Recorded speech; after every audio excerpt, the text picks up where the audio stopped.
हो या संस्था, वो सोने की तरह तप करके निकलता है, चमकने लगता है।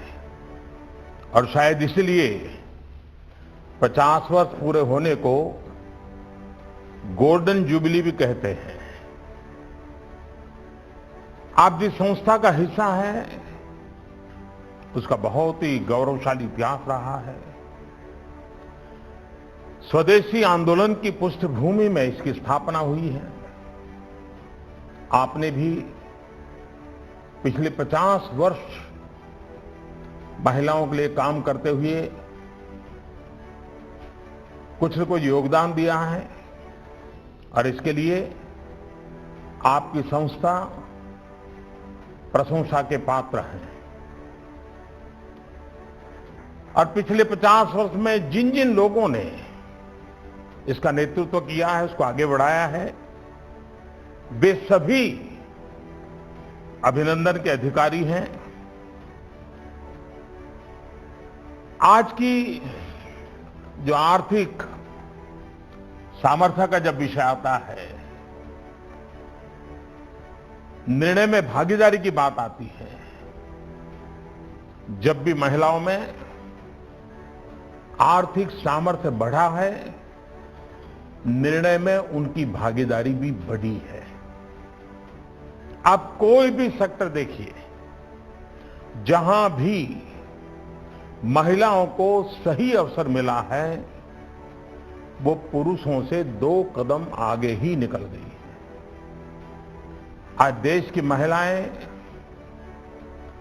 लड़ाकू विमान उड़ा रही हैं, अंतरिक्ष में जा रही हैं, ओलंपिक में देश को मेडल दिला रही हैं, पंचायत से लेकर के पार्लियामेंट तक, गांव के वेल से लेकर के सिलिकॉन वैली तक भारत की महिलाओं की धमक है। और इसलिए ये कल्पना कि भारत की महिलाएं सिर्फ घरेलू हैं, ये एक मिथ है। अगर हम भारत के एग्रीकल्चर सेक्टर को देखें, डेयरी सेक्टर को देखें, कोई इस बात का इनकार नहीं कर सकता कि भारत के कृषि क्षेत्र को और पशुपालन के क्षेत्रों में अगर सबसे बड़ा योगदान किसी का है तो नारी शक्ति का है।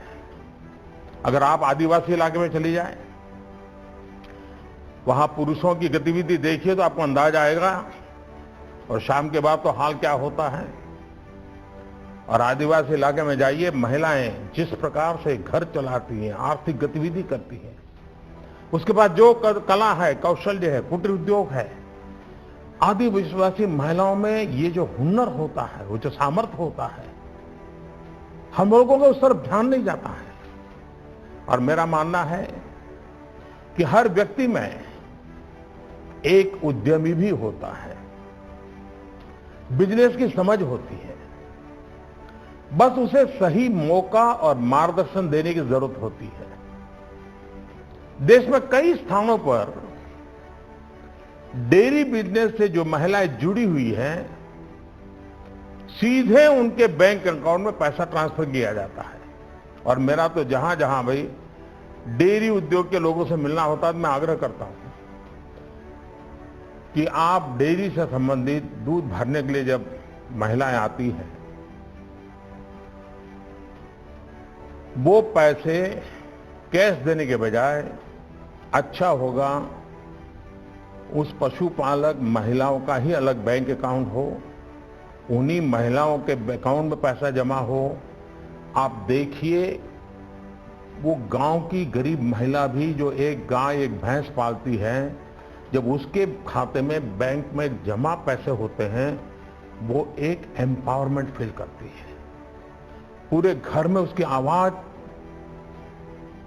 को नोटिस किया जाता है, उसकी बात को सुना जाता है। जब तक इसको एक माले में परोते नहीं हैं, उसकी ये सारी मेहनत बिखर जाती है। और इसलिए इन छोटे छोटे बदलाव भी एक नई ताकत देते हैं। आज देश में हजारों मिल्क सोसाइटी की महिलाएं चला रही हैं।